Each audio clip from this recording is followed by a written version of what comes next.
yan? Balinghoy. At favorite natin ang balinghoy. Ayan. Magkano po isa? 10. 10 lang. Kain muna tayo, guys. Hi! Hello! Kumusta naman kayo, guys? Sana okay kayo? Okay naman ako. And as you can see, gala na naman ako. Andito ako ngayon sa kanto ng farm namin kasi gutom na ako. So bago tayo pumasok sa loob, kakain muna tayo dito sa may Lomi House na madalas nating kinakainan. So, na-enjoy ko na yung buhay ko ngayon na peaceful. And kita nyo naman, guys, ang ganda ng view. Ganito yung view na nagpunta kami sa Vietnam noon, yung palayan talaga na kinainan namin. So anyways, papakabusog muna ako tapos pasok tayo sa loob kasi nagawa na yung pinagawa nating CR and lababo. So ngayon pa lang natin makikita first time kung ano ba yung itsura niya. Kaya samahan niyo ako. And at the same time, papakabitin tayo ng pinto at saka bintana. Pero bahala na ako anong mauna. So tara, samahan niyo ako for today. Tara, let's! So I'm here! Grabe, ang daming talong. Ang dami natin makukuha talong ngayon, guys. Dami. Ang daming talong. At may bakod na yung kapitbahay. Naglagay na sila ng bakod. Look at the talongs. Talongs. Oh, nangunguha tayo mamaya.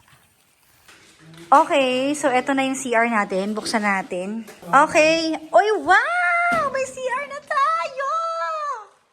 Taray naman! Oh my gosh! Oh my. Okay. So, ito yung lababo. Wow. This is the CR. Kailangan pa itong pinturahan. Yung binili kong flash, guys, ito yung panghugas ng anik-anik. Ito naman yung puwet. O, diba? So, may ano lang dyan, may lalabas. O, diba? Parang mala Japan. Katestingin kasi natin yung flash. Nakakaliw kasi ako. Ito yung pinindot mo para sa puwet. Kita niyo naman yung drawing. Tapos ito naman para sa, alam mo na, private parts. So, igagano natin siya. Tingnan natin. Ah! Oh my gosh! I'm so happy! Buhay mayaman! Sosyal! Okay, hindi ko na kailangan today. Aliw lang ako, guys. Okay, stop na. Tama na. Dahil aliw na aliw ako. So actually, nilagyan ko talaga siya ng ganito para sa lolo't lola ko. Kasi kailangan niya para sa matatanda. At saka yung floor na pinili ko is hindi madulas. Kasi alam naman natin na kapag may senior ka, mahirap kapag madulas yung tile. So, kaya pebbles. Ayan. So kung mapapansin nyo, ayan, may pebble siya. Hindi siya pantay. Parang hindi madulas. So, sa mga nagtatanong, magkano yung nagastos ko dito sa Indoron to? Actually, 4K lang to, guys. Tapos ito, yung automatic na panghugas. Ano siya? Nasa mga 1.3? Something like that. Tapos yung bidet, syempre mura lang naman yung bidet. Hindi ko na maalala, basta less than 1,000. Kasi itong shower, I think 2K. Isang set na yun. Tapos itong mga tiles sa gilid, etong mga tiles na to, ay nakuha namin yan sa halagang 70 pesos, 2 piraso na. 60 by 60. So, sobrang mura talaga niya. Kasi doon kami naghanap doon sa mga sale, yung mga damage, na konting-konti lang naman yung may tuldok, may ano sa gilid, na hindi talaga siya halata. So, ayan, tipid hacks. So, pag magpupunta kayo ng mga bilihan, tanong nyo, saan po yung mga sale, yung promo, o kaya may mga damage na tiles. Pero yun nga lang, minsan tig-4 lang sila, tig-5. So, naswertihan ko lang talaga na pinahanap ko to na marami siyang kaparehas. Kasi, ang mura nun, 70 pesos, 2 na, di ba? So, ganun din yung ginawa ko sa lababo. Kaya medyo nakatipid tayo. Tapos ito, ayan, parang nasa 1,000 plus lang to. So, itong bintana na to, ito yung nakaharap dun sa gate. Ito yung pababakbak natin para merong pinto dito nakaharap sa gate. So, magiging isa na lang yung bintana. Tapos, magiging 2 yung pinto. Isang pinto sa gilid at saka isang pinto dito sa harap.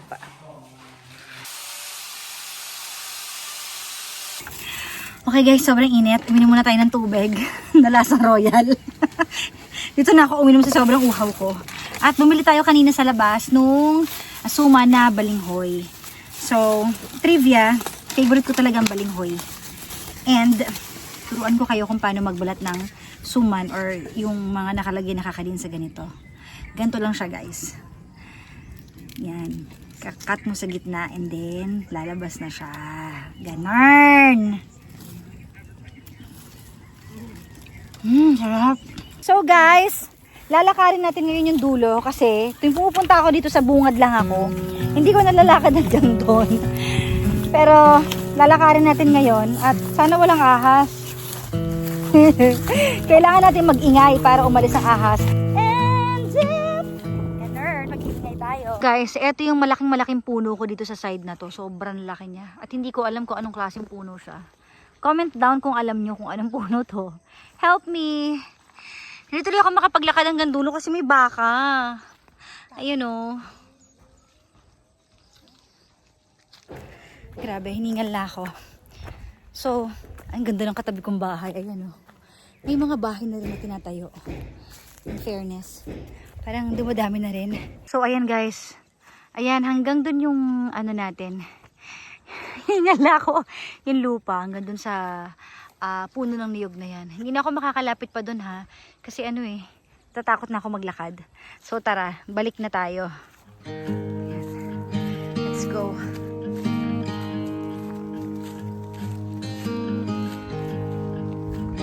Ay, baka. Actually, walang tubo yung ngayon yung mga puno natin. Walang mga dalandan ngayon. Kasi mga burnouts pa talaga siya.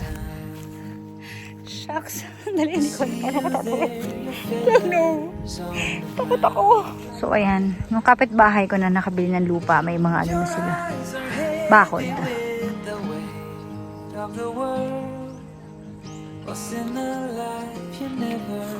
Okay, ang init. Grabe guys. So, ang dami ng mga talong kaya tipitas na ulit tayo. Fresh na fresh! Tipitas tayo guys. Huwag muna yung maliliit. Yan. Talong is life.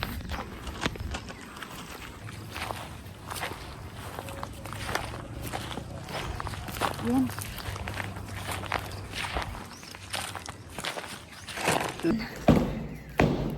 Simula na magbakbak. So, ito na yung skin coat natin. Dadakotin na lang natin. Ayan o. Yan. Maghahalo tayo ng tubig.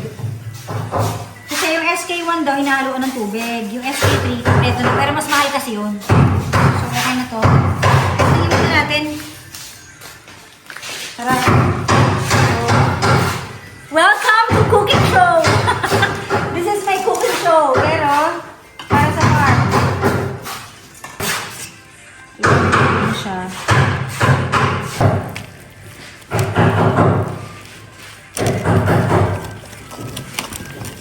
Ito ang paghahalo ng harina. So guys, talagang hands-on tayo. Ito yung tinatawag na skin coat. So dahil rough to, testingin ko kung pwedeng huwag nang pakinisin. Skin coat na lang, tapos pintura. So, ayan. Ito ang ginagawa natin ngayon. Tumutulong tayo. Since marami tayong time, ayan, nagtutok po sila sa labas. Testingin natin ito. Ayan. Kaso may lumalabas pa rin ng mga may lumalabas pa rin ng mga butil-butil. Pero siguro kailangan ko bang kapalan.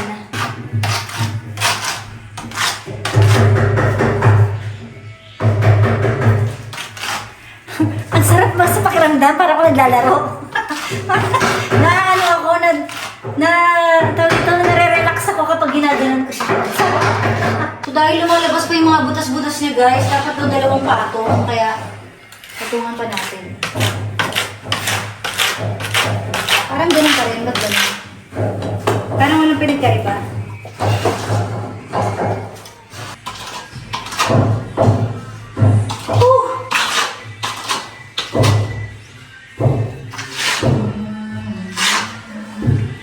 Pagod na ako! Ito pala nga, napapagod na ako. Kira pala mag-construction. Suko na ako.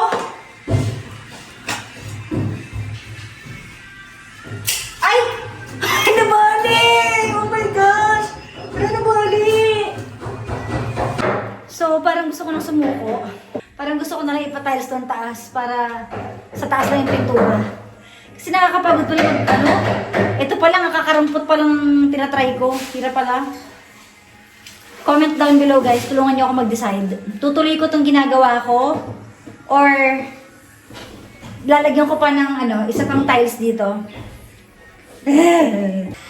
Okay, ang dami nagaganap. So right now, pipinturahan naman natin tong pinto.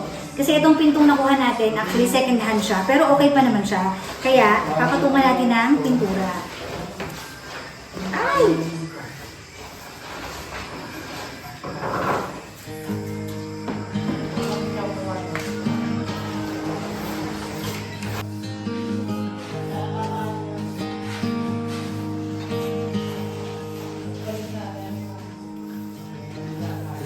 Pwede na ba?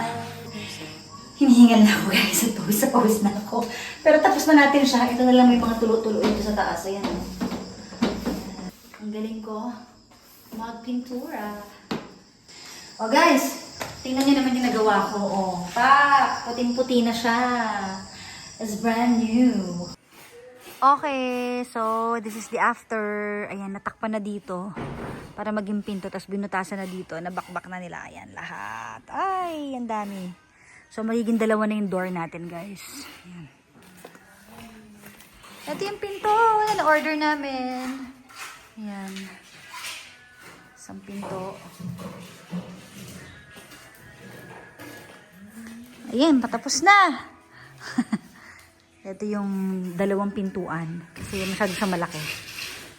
So, dalawang tig 60. Ano, kumusta kayo? Kaya pa? Nabutasan na rin yung aircon. So, may aircon na tayo dito. Ayan. Okay. Nakabit na yung isang pinto. Yay! Ready na. Doorknob na lang. Concept guys, oh. Ayun kasi yung gate. So, para dire-diretso na siya dito. Kaya pinalagyan ko ng isa pang pinto. Ganda ng sunset.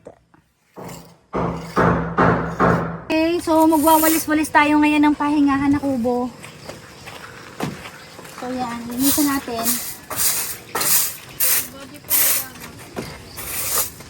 Okay ba guys? Sipag ko, di ba?